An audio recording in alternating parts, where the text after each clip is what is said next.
빌레몬서 1장 8절에서 20절까지의 말씀을 저와 여러분 교독하기를 원합니다. 제가 먼저 봉독하겠습니다. 그러므로 나는 그리스도 안에서 그대가 마땅히 행할 것을 매우 담대하게 명령할 수도 있지만 오히려 사랑으로 인해 간곡하게 부탁합니다. 이렇게 나이가 많고 또 지금은 예수 그리스도를 위해 갇힌 사람이 된 나 바울은 갇힌 중에 낳은 내 아들 오네시모를 위해 그대에게 간곡히 부탁합니다. 전에는 그가 그대에게 무익한 사람이었으나 이제는 그대와 내가 유익한 사람이 되었습니다. 내가 그를 그대에게 돌려보내는데 그는 내 심장입니다. 나는 그를 내 곁에 머물게 해서 내가 복음을 위해 갇혀 있는 동안 그대 대신 나를 돕게 하고 싶었습니다. 그러나 그대 동의 없이는 내가 아무것도 하고 싶지 않습니다. 이는 그대의 선한 일이 억지에 의해서가 아니라 자발적으로 하는 일이 되게 하기 위한 것입니다. 그가 잠시 그대 곁을 떠나게 되었던 것은 이 일로 인해 그대가 그를 영원히 얻기 위한 것이었는지도 모릅니다. 이제부터는 그가 더 이상 종과 같지 않고 종 이상 곧 사랑받는 형제 같은 사람입니다. 특히 내게 그렇다면 그대에게는 육신으로나 주 예수 안에서나 더욱 그렇지 않겠습니까? 그러니 그대가 나를 동역자로 생각한다면 내게 대하듯 그를 받아 주십시오. 만일 그가 그대에게 무슨 잘못을 저질렀거나 빚진 것이 있다면 그것을 내게로 돌리십시오. 나 바울이 이렇게 친필로 씁니다. 내가 그것을 갚아주겠습니다. 그대도 내게 빚을 지고 있다는 것을 나는 그대에게 말하지 않겠습니다. 형제여, 진실로 나는 주 안에서 그대로 인해 기쁨을 얻고 싶습니다. 내 마음이 그리스도 안에서 새 힘을 얻게 해주십시오. 아멘. 생명을 살리는 사랑, 긍휼이라는 제목으로 정한영 목사님 올라오셔서 말씀 전해주실 때 큰 은혜 받으시기 바랍니다.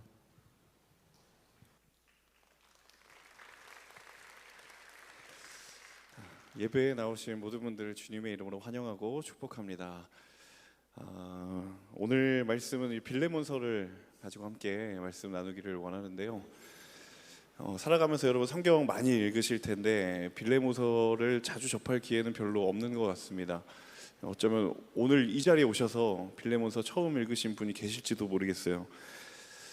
제가 지난 학기에 대학 청년부 상반기 때 바이블 아카데미 과목 중에 그 옥중서신 과목을 강의를 했었는데 그때 이 빌레몬서를 함께 읽을 수 있는 기회가 있었습니다. 여러분도 한번 시간이 되시면 개인적으로 읽어보시면 굉장히 재미있는 서신입니다. 재밌다고 말하는 표현이 좀 이상하게 들릴 수 있을지 모르겠지만 굉장히 깊이 묵상해 볼 수 있는 그러한 서신입니다. 빌레몬서가 바울의 대표적인 4권의 옥중 서신 가운데 한 권으로 알려져 있습니다. 바울이 감옥에 갇힌 상황에 있을 때 그의 동역자였던 빌레몬에게 직접 써서 썼던 보낸 편지가 바로 빌레몬서로 알려져 있습니다.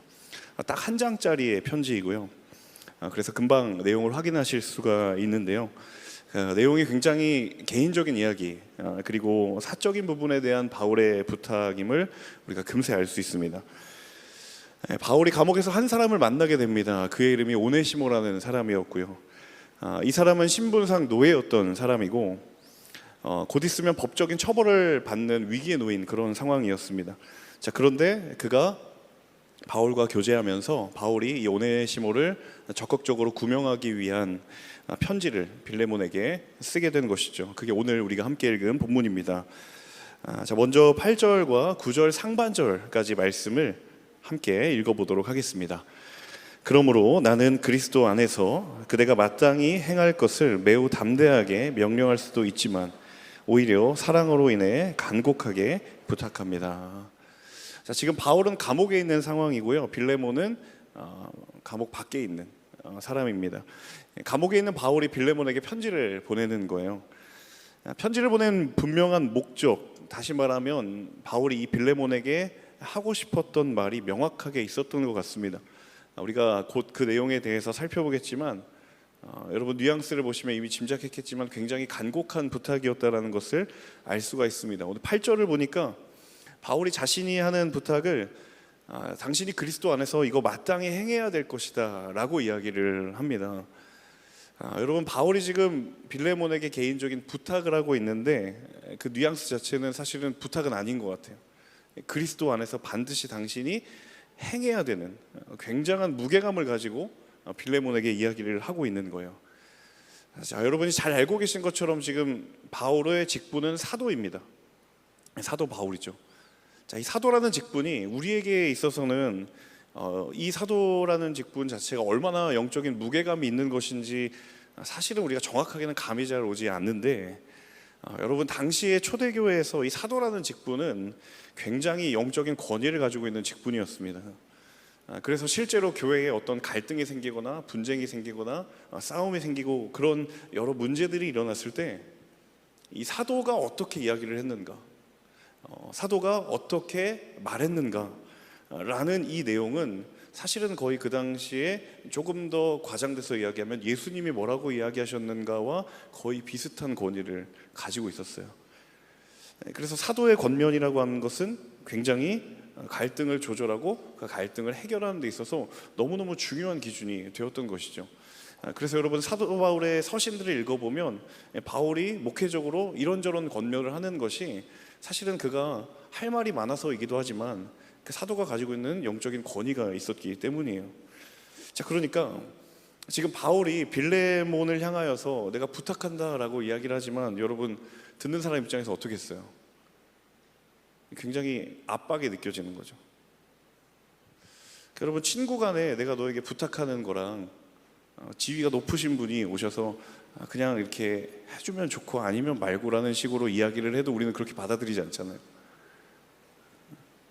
여러분 그 가끔 뉴스에 이제 지위가 높은 사람이 이제 하급 간부에게 이렇게 뭔가 압력을 가했다라고 보도가 나와도 실제 그 사람에게 인터뷰하면 뭐라고 그래요?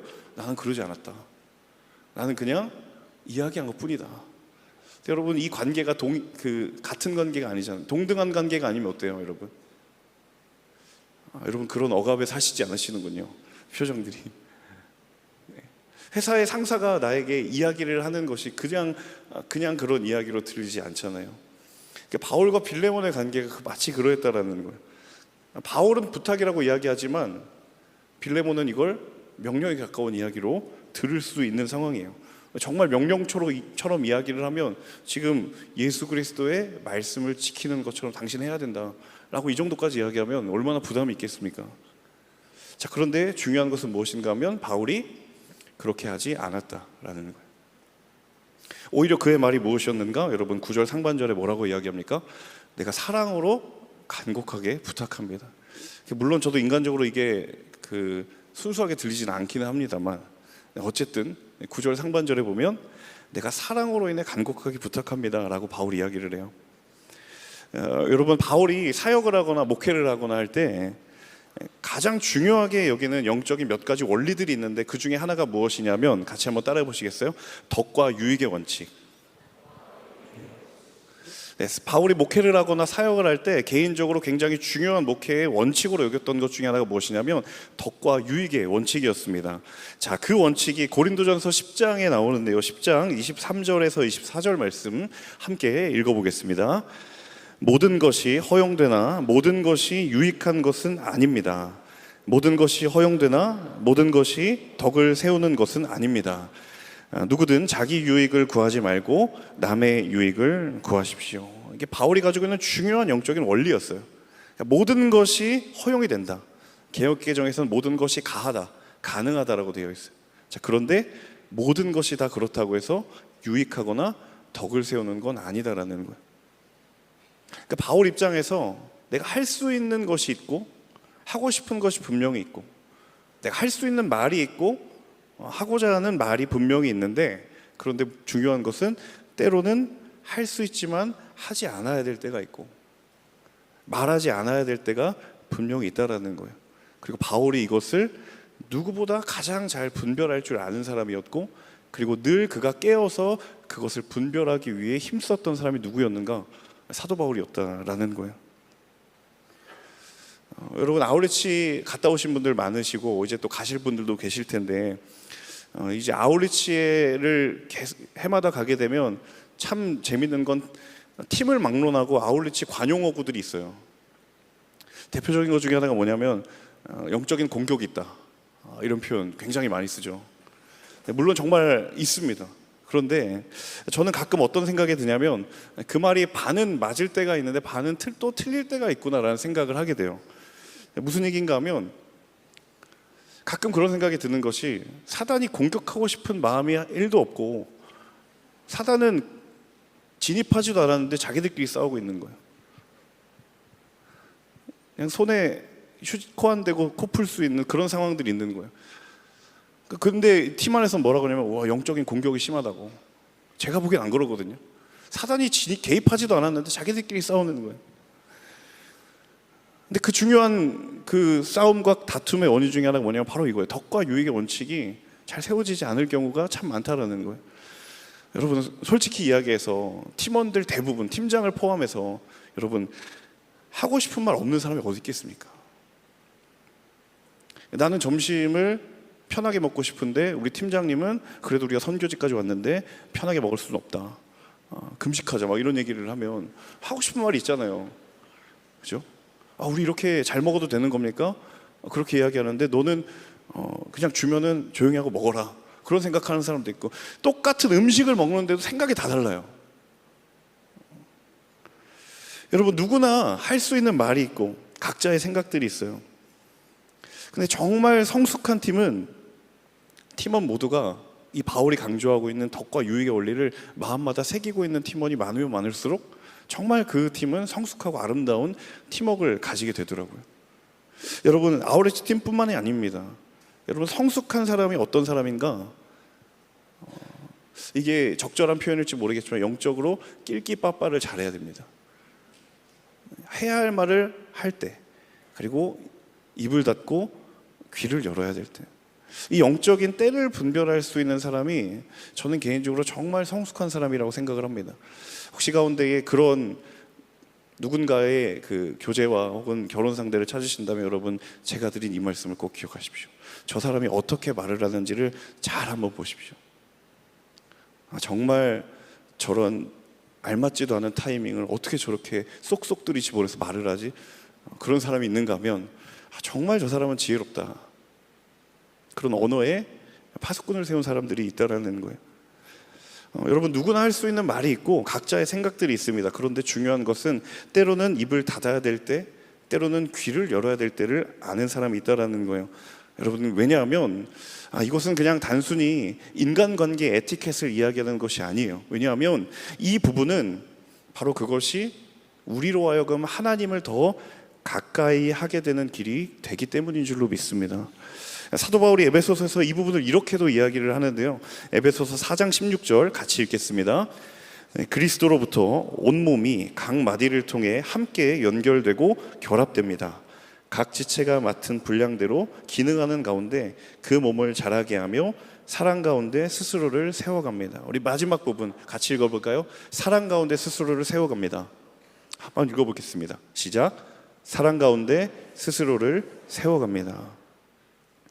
그러니까 바울이 가지고 있는 이 영적인 원칙을 성도들과 함께 동역하는 자들이 마음 가운데 심기어진 사람들의 특징이 뭐냐면 그들 안에는 사랑이 있어요. 그런데 그 사랑이 다른 사람을 유익하게 하고 다른 사람을 세울 뿐만 아니라 나 자신이 하나님 앞에 세워져 간다는 것을 그가 고백했다는 거예요. 그래서 저는 이 말을 이렇게 한번 바꿔서 표현해 보고 싶습니다. 같이 한번 따라해 보겠습니다. 사랑함으로 주님을 더욱 닮아갑니다. 내가 누군가를 사랑하는 것이 그 사람을 위한 것이기도 하지만 성경의 중요한 원리는 그렇게 사랑함으로 내가 사랑 되신 주님을 닮아가는 것이 되는 줄로 믿습니다. 여러분 저와 여러분이 속한 우리의 가정 속에서 이러한 사랑의 풍성함이 드러나기를 주님의 이름으로 축복합니다. 가정에 부름받은 우리가 주님 닮은 삶이 될 수 있기를 간절히 소망합니다. 저와 여러분의 관계들 속에서 하나님이 나를 사랑하셨던 것처럼 내가 그렇게 사랑함으로 주를 가까이 하는 인생이 될 수 있기를 주님의 이름으로 축복합니다. 이어지는 10절, 11절 말씀 함께 읽겠습니다. 시작. 갇힌 중에서 낳은 내 아들 오네시모를 위해 그대에게 간곡히 부탁합니다.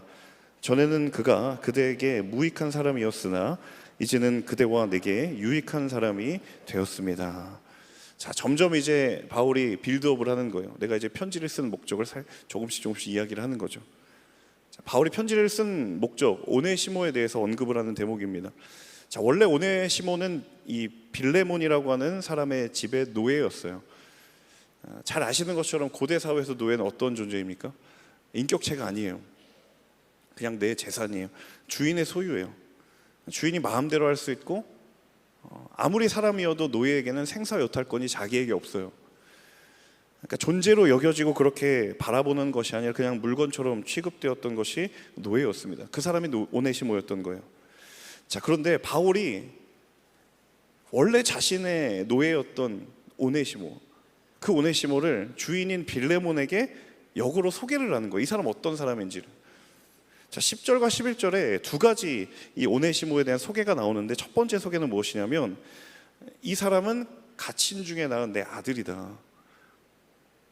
갇힌 중에 낳은 내 아들 오네시모다 이야기를 하는 거예요. 자, 한글 성경에서는 갇힌 중에 낳은 아들, 굉장히 좀 시적인 표현으로 이렇게 표현이 되어 있는데, 여러분 영어 성경을 한번 펼쳐보면 이게 조금 더 명료하게 해석되어 있는 것을 보게 됩니다. 같이 한번 자막을 통해서 읽어볼 텐데요. 이 표현이 영어 성경에 이렇게 되어 있더라고요. 내가 감옥에 있는 중에 믿음 안에서 그의 영적인 아비가 되었다. 뉘앙스가 좀 다르죠. 갇힌 중에 내 아들이다 라는 말이 영어 성경에 보니까 바울이 감옥에 있던 중에 믿음 안에서 내가 이 오네시모의 영적인 아버지가 되었다. 참고로 이 번역은 제가 한 번역입니다. 네, 혹시 틀렸다면 너그러이 이해해 주시고요. 네. 한마디로 말하면 오네시모가 갇힌 중에 바울을 만났는데 바울로부터 복음을 들은 거예요. 그리고 정말 영적인 새로운 거듭남이 있었고, 그로 말미암아 그리스도인이 되었다라는 거예요. 그러니까 바울에게 있어서 정말 오네시모라는 존재는 내가 정말 영적인 진통 가운데 낳은 아들과 같은 그런 사람이다라는 거죠. 또한 한편으로는 그가 이제는 전혀 다른 인생이 되었다라는 거예요. 새롭게 태어났다라는 것을 의미하는 거죠. 자, 두 번째로 오네시모를 이렇게 소개를 하죠. 11절에 그가 전에는 무익한 사람이었는데 이제는 나에게 그리고 너에게 유익한 사람이 되었다.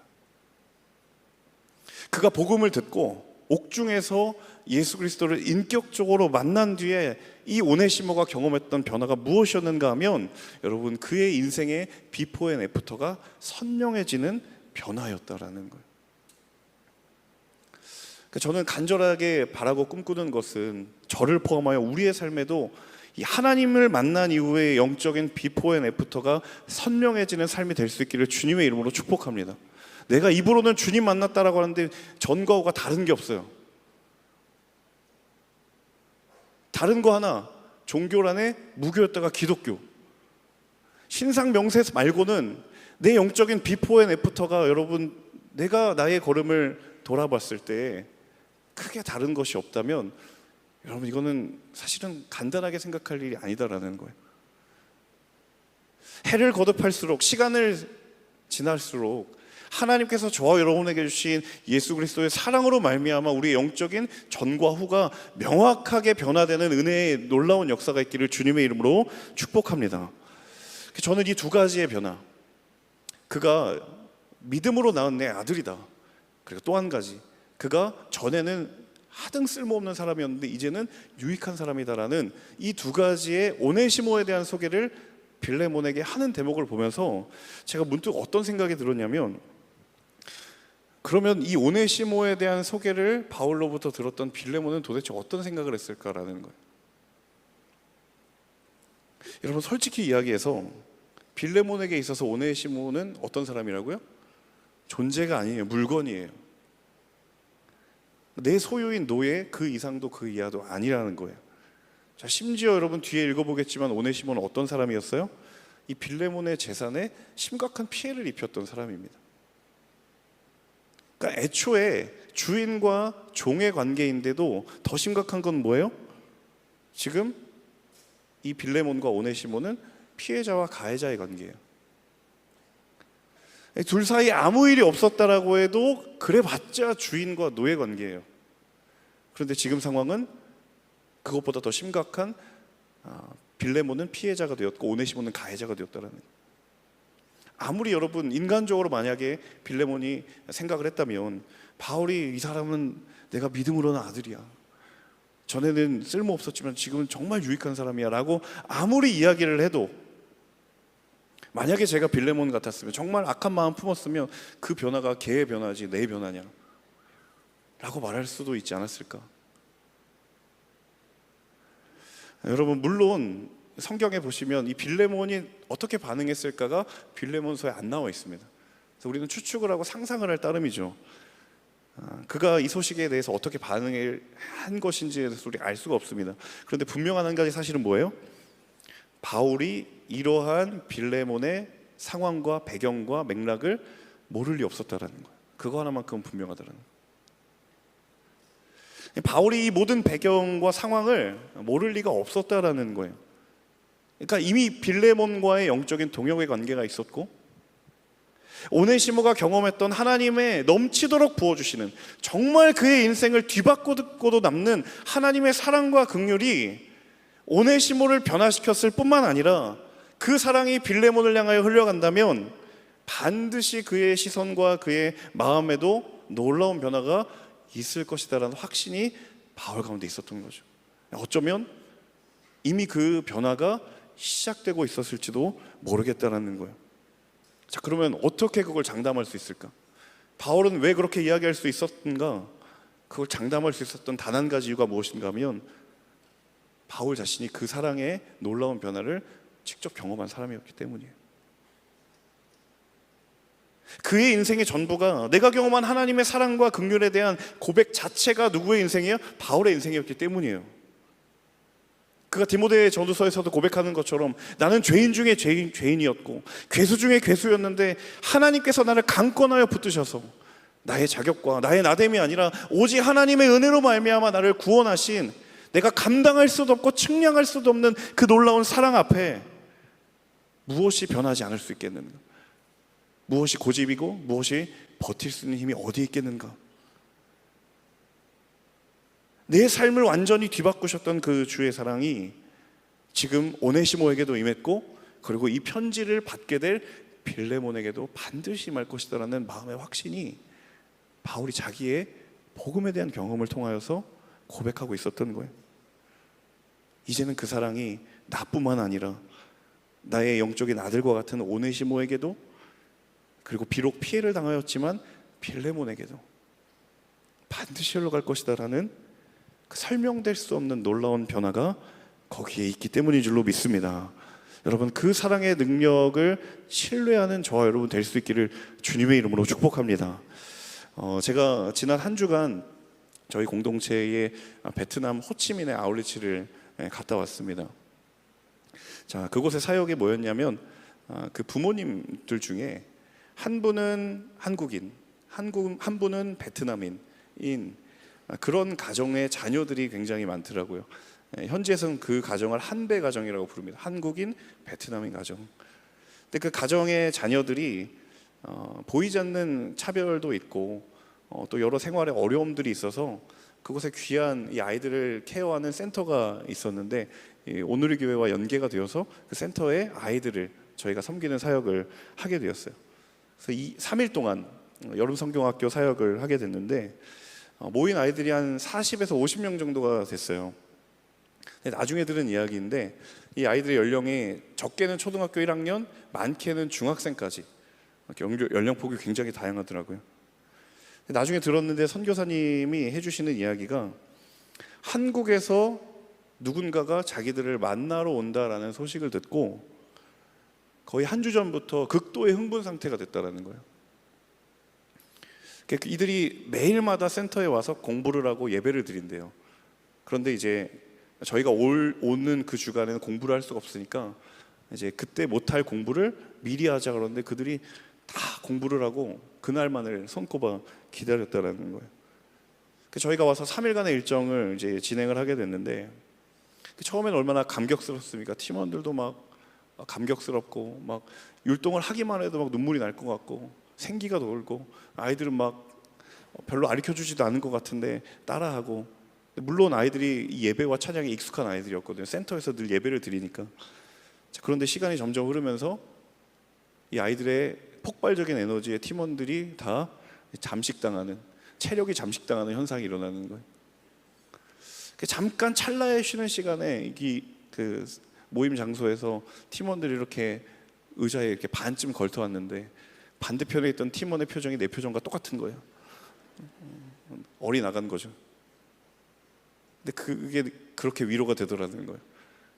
저는 그들이 이제 표정으로 의사소통을 하는 걸 보면서 제가 아들 둘을 키우고 있는 학부모로서 한편으로 되게 짠하면서도 한편으로는 되게 미안하기도 하고 여러 생각이 들더라고요. 자, 그런데 마지막 날이 됐어요. 3일이 훌쩍 지나고 이제 팀원들이 그 3일 중에 나눔을 하는데 이 두 마음이 있다라는 거예요. 어떤 마음인가 하면 한 마음은 아이들을 너무 사랑해서 생각만 해도 눈물이 나는데 또 한편으로는 빨리 이 시간이 지나갔으면 좋겠다라고 하는 내가 다중인격자인 것 같다. 어떻게 하면 좋으냐. 내면에 분열이 일어나요 목사님. 이런 거예요. 근데 마지막 날이 돼서 정말 이제는 해방의 날이 된 거죠. 작별 인사를 나누는데 아이들이 여기저기서 눈물을 흘리는 거예요.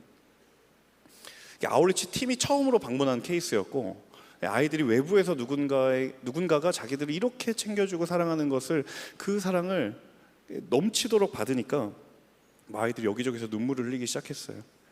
심지어 어떤 아이들은 진짜 말 안 듣는 애였거든요. 제가 똑똑히 기억해요. 근데 그 앞에서 오열을 하는 거예요. 이게 속죄의 눈물인지 회개의 눈물인지 이별의 눈물인지 알 수는 없지만 어쨌든 막 눈물을 펑펑 쏟는 거예요. 팀원들도 울고 아이들도 울고 보는 저도 마음이 울적하고 3일이 끝나고 이제 팀 모임을 하는데 저도 이제 나눔 차례가 돼서 그런 이야기를 나눴어요. 제가 아이를 키우면서 이미 저는 경험했고 제 스스로 고백했던 것 중에 하나가 뭐냐면 우리가 누군가를 정말 사랑한다라는 것이 생각보다 더 우리의 상상보다 더 제한이 있고 제약이 있다. 한계가 있다. 여러분 정말 가까운 사람을 사랑한다라는 것이 결코 쉽지가 않습니다. 우리의 육체적인 지침과 그리고 이미 그에 따른 마음의 생각의 연약함을 우리가 잘 보지 않았느냐. 제가 그런 이야기를 했어요. 자, 그럼에도 불구하고 아이들은 그런 것을 느끼지 않고 또 다른 것을 느꼈다라고 하면 과연 그 존재, 그 실체가 과연 무엇일까? 우리의 사랑이 흘러간 것이 아니라 하나님이 우리를 만나주신 그 사랑이 우리를 통하여 흘러갔을 뿐이다. 사랑하는 여러분, 오네시모가 변화된 그 변화가 바울의 생각에 빌레몬에게도 반드시 임할 것이다라는 건 그가 인간적인 계산을 한 게 아니에요. 그 사랑은 바울의 사랑도 아니고 오네시모의 회개의 사랑도 아니고 그것은 바울을 변화시켰고 오네시모로 변화시켰던 위로부터 부어주시는 가장 완전한 사랑이 나에게 그리고 오네시모에게 임하였다면 빌레몬에게도 당연히 그것은 넘치도록 흘러갈 것이다라는 바울의 확신이 있었기 때문인 줄로 믿습니다. 그러므로 여러분 저와 여러분의 삶에 절대로 변하지 않을 것 같은 여러분 삶에 굳어져 버린 영적인 자리, 절대로 변하지 않을 것이라고 포기되어 버린 내 기대에 완전히 울타리로 바깥으로 나가버린 그 자리, 내가 그 상황의 당사자임에도 불구하고 이제는 나조차도 어떠한 기대도 가지지 않는 그 삶의 자리, 여러분 그 자리에서 하나님의 사랑이 위로부터 부어지기를 간절히 구하는 하나님의 사람들 되시기를 주님의 이름으로 축복합니다. 여러분 가정이 과연 혹시 그런 곳입니까? 나는 이미 가정에 대한 기대를 접었고 우리의 가정의 관계에는 절대로 변하지 않을 것이라고 여러분 이미 선언하고 못을 박으신 분이 계시다면 여러분 거기에 하나님의 사랑을 물붓듯 부어달라고 여러분 구하십시오. 여러분의 일터와 학교에 여기는 틀렸다고 내가 이미 결론을 내어버리고 결론을 내어버린 그 자리가 있습니까? 여러분 다시 한번 오늘 그 자리를 주님께 올려드리며 하나님 이곳에 주의 완전하시고 온전한 사랑을 차고 넘치도록 부어주시옵소서. 여러분 혹시 내면에 불편하고 껄끄러운 관계 가운데 있는 분이 계십니까? 그 관계를 녹일 수 있는 것은 우리의 대화의 기술도 아니요 어떠한 선물도 아니요 오직 나를 구원하신 예수 그리스도의 완전한 사랑이 유일하게 되는 줄로 믿습니다. 여러분 포기하지 않는 하나님의 사랑이 반드시 저와 여러분의 삶을 소원의 항구로 인도하게 되실 줄로 믿습니다. 이 완전한 사랑 안에 거하는 저와 여러분 모두가 되기를 주님의 이름으로 축복합니다. 이어지는 17절에서 19절 말씀 함께 읽습니다. 그러니 그대가 나를 동역자로 생각한다면 내게 대하듯 그를 받아주십시오. 만일 그가 그대에게 무슨 잘못을 저질렀거나 빚진 것이 있다면 그것을 내게로 돌리십시오. 나 바울이 이렇게 친필로 씁니다. 내가 그것을 갚아주겠습니다. 그대도 내게 빚을 지고 있다는 것을 나는 그대에게 말하지 않겠습니다. 결론부인데요. 바울이 왜 빌레몬에게 편지를 썼는지 그 이유에 대해 알게 되는 대목입니다.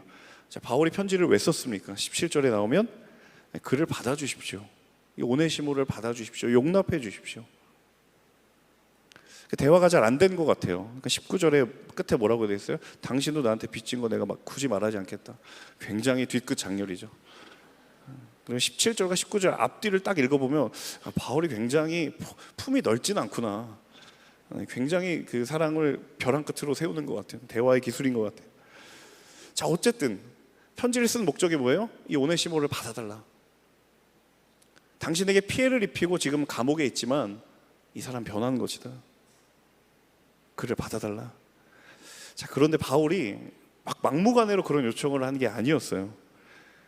자, 바울이 잘 알고 있었습니다. 빌레몬과 오네시모의 관계가 주인과 종의 관계라는 것을 잘 알고 있었어요. 그리고 지금의 상황이 이 종이 빌레몬에게 피해를 입혔기 때문에 벌어진 상황이라는 것도 바울은 잘 알고 있었습니다. 자, 그렇기 때문에 바울에게는 두 가지의 해결책이 있는 거예요. 두 가지의 방안이 있는 거예요. 근본적으로는 어떤 것이냐? 하나님의 사랑과 긍휼이 이 관계에 넘치도록 흘러가야 한다. 아까도 말씀드렸던 것처럼 오네시모로 변화시키셨더니 하나님의 사랑이 이 빌레몬과 오네시모의 관계에도 풍성하게 흘러가야 된다. 이게 근본적인 출발점이에요. 자, 그런데 뿐만 아니라 또 한 가지는 무엇인가 하면 이 피해를 입힌 상황에 대한 실질적인 해결 방법이 반드시 뒤따라야 된다는 것을 바울이 잘 알고 있었던 거예요. 밑도 끝도 없이 받아줘, 변했어, 이게 아니라 하나님의 사랑이 이 관계 가운데 흘러가야 하고, 그리고 사람이 할 수 있는 바가 무엇인지, 이 피해의 상황을 어떻게 해결해야 될 것인지에 대해서 바울이 또한 염두에 두고 있었다라는 거예요. 그래서 여러분 18절과 19절에 뭐라고 돼 있어요? 오네시모가 당신에게 잘못을 하거나 빚진 것이 있으면 다 내게로 돌려서 내가 대신 갚겠다. 그러니까 보증을 서는 거예요. 내가 보증 서겠다. 오네시모는 할 수 있는 능력이 없어요. 그러나 여전히 오네시모는 변하였지만 마땅히 이 관계 가운데에 피해로 남은 빌레몬에게 오네시모가 했어야 될 이 책임적인 행동들을 내가 대신하겠다라고 지금 편지 가운데 서약하는 거예요. 친필로 내가 쓰겠다라고 하는 거예요. 반드시 내가 그거 해결하겠다라는 거예요. 자, 관계 속에서 바울이 두 가지를 생각하는 거예요. 하나님의 은혜와 그리고 내가 해야 할 최선의 것이 무엇인가. 저는 이걸 이렇게 표현을 해보고 싶습니다. 같이 한번 따라해 볼까요? 하나님은 당신의 최고와 나의 최선이 만나기를 원하신다. 하나님이 늘 갈등과 분열을 해결해 나가는 중요한 원리 중에 하나가 무엇인가 하면 하나님의 최고의 방식과 그리고 우리가 기꺼이 해야 할 최선의 방식을 합력하여 선을 이뤄서 그 갈등과 문제를 해결할 수 있도록 하나님은 그렇게 인도해 가신다라는 거예요. 바울이 오네시모를 위하여서 할 수 있는 바를 다 하는 게 뭐예요? 나의 최선이에요. 여러분, 바울이 왜 그걸 하기로 결단을 했는가? 그것을 하지 않으면 하나님의 사랑의 능력이 불완전해지기 때문에, 부족하기 때문에 바울이 그거 하겠다고 말하는 게 절대 아니라요. 얼마든지 하나님은 바울의 노력과 결단이 없어도 충분히 이 관계를 회복시키고도 남을 하나님의 능력이 하나님에게 있다는 것을 바울이 알고 있어요. 자, 그런데 중요한 건 무엇인가 하면 하나님이 원하시는 게 그게 아니다라는 거예요. 분명히 이 상황 가운데 하나님의 최고의 사랑이 임할 때 하나님은 내가 할 수 있는 최선의 사랑과 이 하나님의 최고의 사랑이 마주하기를 원한다는 사실을 여러분 기억하십시오. 여러분, 이 시대에 많은 그리스도인들이 사회의 비난을 받는, 물론 정말 아무런 터무니없는 비난도 있지만 정말 우리의 모습이 온전치 않아 받는 비난을 들으며 우리가 극복해야 될 점이 바로 이 지점입니다. 분명히 문제가 있으면 물론 하나님의 은혜가 있지만 우리가 마땅히 해야 할 바가 있어요. 그런데 참 많은 경우에 있어서 내가 해야 할 바에 대한 용기의 시선을 내팽개치고 하나님의 은혜 안으로 들어가요. 그런 일들이 얼마나 많이 일어납니까? 여러분, 성경을 오해하시면 안 됩니다. 성경이 말하는 하나님의 사랑에는 반드시 뭐가 있었는가? 대가 지불이 있었어요. 가장 상징적인 사건이 어디에서 있었습니까? 십자가에서 있었잖아요. 우리의 구원이 무료가 아니라는 거예요. 물론 우리에게 마땅히 돌려야 될 그 책임이 우리로 돌려지지 않았을 뿐이지 하나님은 그 값을 다 치르셨어요. 자기 아들을 내어주시고 십자가에 달려 죽으시기까지 그 모든 대가를 다 지불하셨어요. 단지 우리에게 그것을 요구하지 않으셨을 뿐이에요. 여러분, 성경에는 단 한 번도 정당한 대가를 치르지 않는 값싼 은혜에 대해서 말하고 있지 않습니다. 여러분, 하나님의 은혜와 하나님의 복음을 여러분 왜곡시키거나 해석시키지 마십시오. 아무리 완전한 하나님의 사랑일지라도 그 사랑은 하나님께서 우리를 사랑하셔서 마땅한 대가를 치르시고 우리로 하여금 그 모든 죄악으로부터 우리를 자유케 하셨기 때문에 우리가 그것을 모를 뿐이지, 하나님은 단 한 번도 값싼 은혜를 우리에게 주시기 위해 자기 아들을 내어주시지 않으셨다는 거예요. 우리에게 주신 그 구원의 그 은혜 뒤에는 분명히 십자가의 뒤에서 피 흘림이 있었고, 오네시모를 품어달라고 말하는 이 바울의 간곡한 부탁 뒤에는 반드시 내가 빚을 갚겠다라고 하는 바울의 확증과 보증이 있었다는 거예요. 여러분, 물론 우리가 할 수 있는 것 그리고 우리의 최선이 결코 완벽할 수 없습니다. 하지만 하나님은 저 여러분의 하나님을 사랑하는 마음으로 드린 그 작은 향유옥합, 그 진정성 있는 최선의 향유옥합을 통하여 하나님의 아름다운 일들을 이루어 가시는 전능하신 하나님이신 줄로 믿습니다. 여러분, 혹시 내 삶에 바로 그 자리, 그 하나님이 보내시는 자리를 여러분 혹시 애써 외면하고 계시지 않습니까? 하나님은 이미 그곳을 향하여 시선을 두시고 또 마음을 두시고 더 나아가 우리를 부르셔서 그곳에서 나와 나의 최고와 너의 최선을 합력하여 선을 이루자라고 말씀하시는데, 내가 내키지 않는 이유로, 그냥 그걸 바라보는 내 마음이 불편하다는 이유 때문에 하나님과 전혀 관계가 없는 나만의 사랑의 방식을 혹시 여러분 고집하고 계시지 않습니까? 이 시간 말씀에 의지하여 다시 한번 선포하기를 원합니다. 하나님, 내가 하나님을 향하여 겸손히 믿음의 눈을 돌리기를 간절히 원합니다. 하나님, 내가 그 하나님의 시선을 외면하지 않기로 이 시간 고백하고 결단합니다. 주님, 내게 믿음의 용기를 더하여 주시옵소서. 감당할 수 있는 능력의 결단과 거룩의 결단을 나를 통하여 이루어 주시옵소서. 그리하여 저 여러분 가운데 정말 차고 넘치는 하나님의 사랑에 깊이 거하는 삶이 되고, 그리고 그 사랑 안에서 모든 상처와 찢김과 모든 절망을 자유케 하시고 온전케 하시는 그 하나님이 기뻐하시는 삶을 걸어가기를 기뻐하는 삶, 하나님께서 저 여러분을 생명이 없는 곳에 생명을 흘려보내기를, 소망이 없는 곳에 소망을 다시 싹 틔우기 위하여 우리 모두를 부르고 계시는 줄로 믿습니다.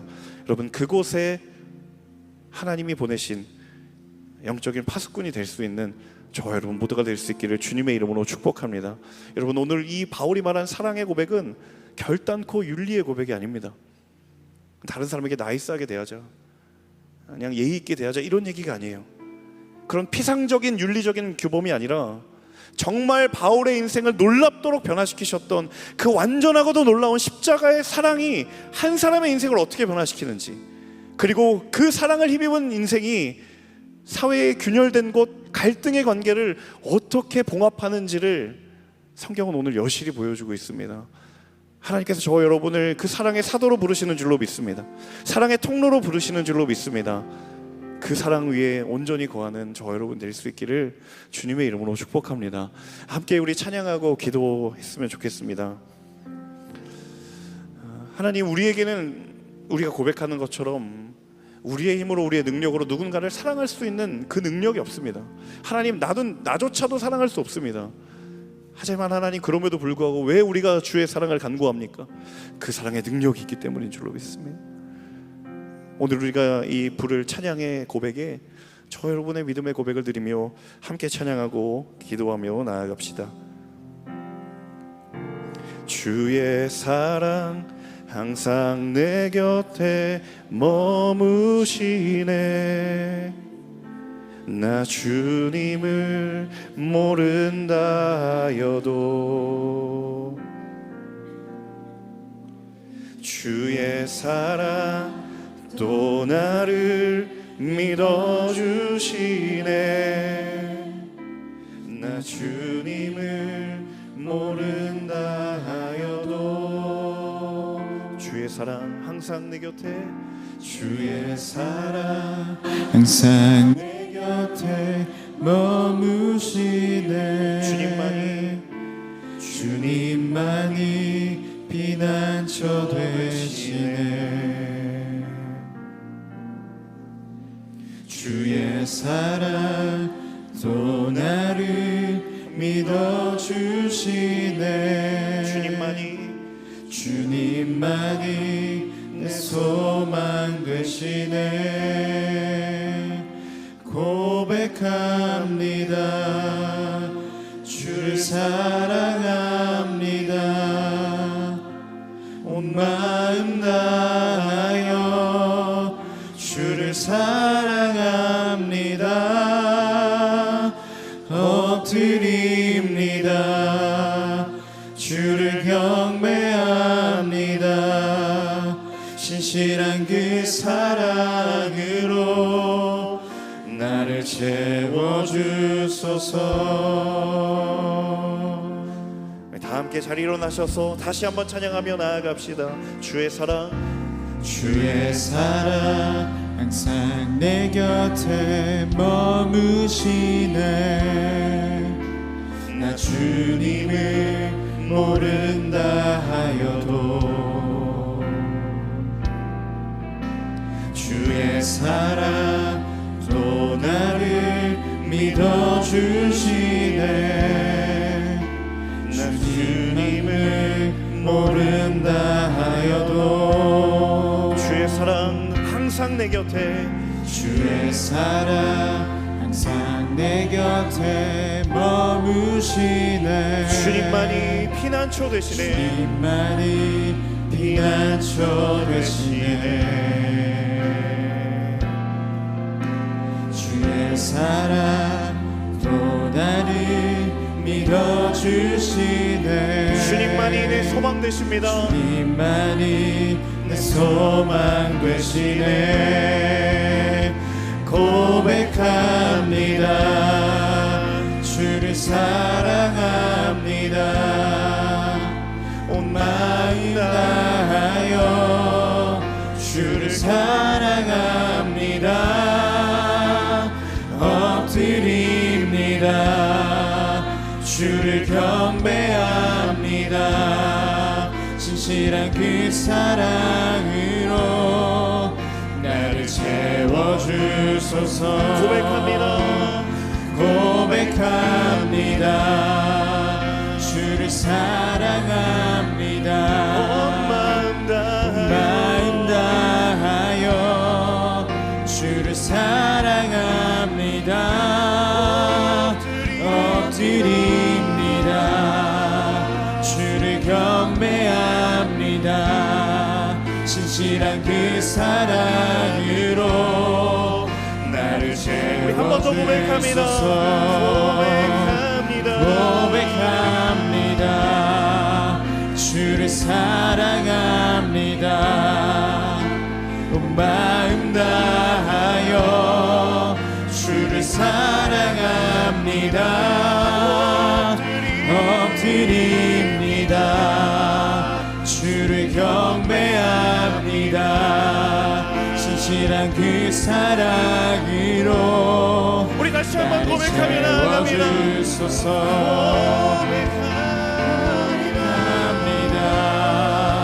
주를 사랑합니다. 마음 다하여 주를 사랑합니다. 엎드립니다. 주를 경배합니다. 진실한 그 사랑으로 나를 우리 함께 믿음으로 선포하겠습니다. 채워주소서. 주의 사랑 날 포기치 않네. 사랑 날 포기치 않네. 변함없으신 그 사랑 나도 주님을 놓지 않겠네. 부족한 입술로 주 찬양하리라. 주의 사랑 날 포기치 않네. 변함없으신 그 사랑 주님을 놓지 않겠네. 부족한 입술로 주 찬양하리라. 다시 한번 고백하며 나아갑니다. 주의 사랑 날 포기치 않네. 변함없으신 그 사랑 나도 주님을 놓지 않겠네. 부족한 입술로 주 찬양하리라. 우리 마지막으로 다시 한번 주의 사랑 날 포기치 않네. 없으신 그 사랑 나도 주님을 놓지 않겠네. 부족한 입술로 주 찬양하리라. 고백합니다. 주를 사랑합니다. 온 마음 다하여 주를 사랑합니다. 엎드립니다. 주를 경배합니다. 진실한 그 사랑으로 나를 채워주소서. 우리 목소리로 고백합니다. 주를 사랑합니다. 온 마음 다하여 주를 사랑합니다. 엎드립니다. 주를 경배합니다.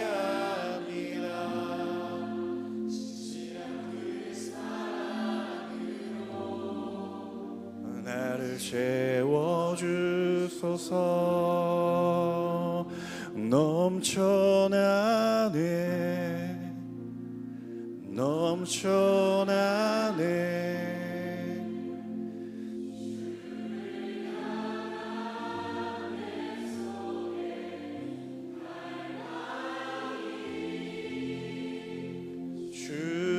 주님께로 날 이끌어 주소서. 주님을 더 원하니라. 넘쳐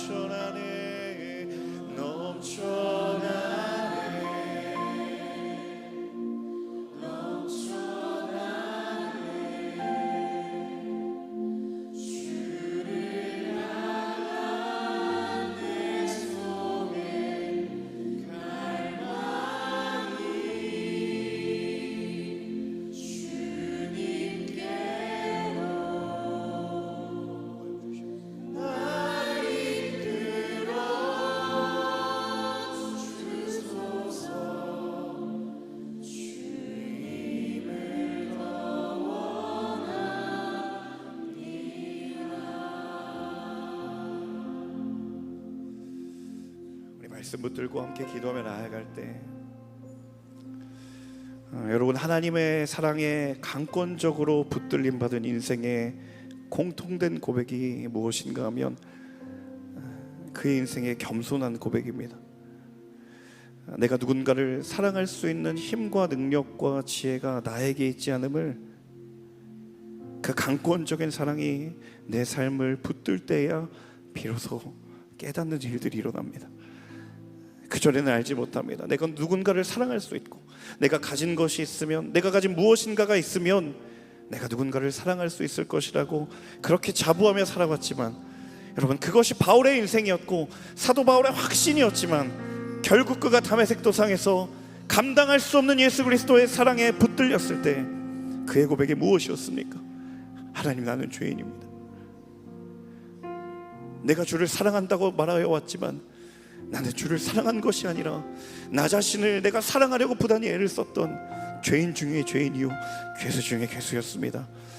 여러분, 이 시간 첫 번째로 함께 기도할 때에 하나님, 다시 한번 내가 겸손한 고백으로 주님 앞에 나아갑니다. 내 안에 사랑이 없음을 이 시간 겸손히 고백하며 나아갑니다. 그것은 내가 절망 가운데 있다라는 것을 인정하라는 것이 아니라, 그렇기 때문에 그 자리에 더욱 완전하신 주의 사랑이 필요하다는 겸손의 고백으로 나아간다는 사실인 줄로 믿습니다. 하나님, 그 완전한 사랑의 자리에 예수 그리스도의 생명의 사랑을 선포하기를 원합니다. 윤리적인 덕목이 아니라 나를 살리신 주 예수의 사랑 앞에 내가 항복하기 원하고 순복하기를 원하오니, 주여, 이 시간 하늘 문을 여시고 그 사랑으로 우리를 충만하게 채워 주시옵소서. 그렇게 강권적으로 주의 역사를 갈망하는 자들 두 손을 들고 주님을 향하여 주여 부르시며 기도하겠습니다. 주여.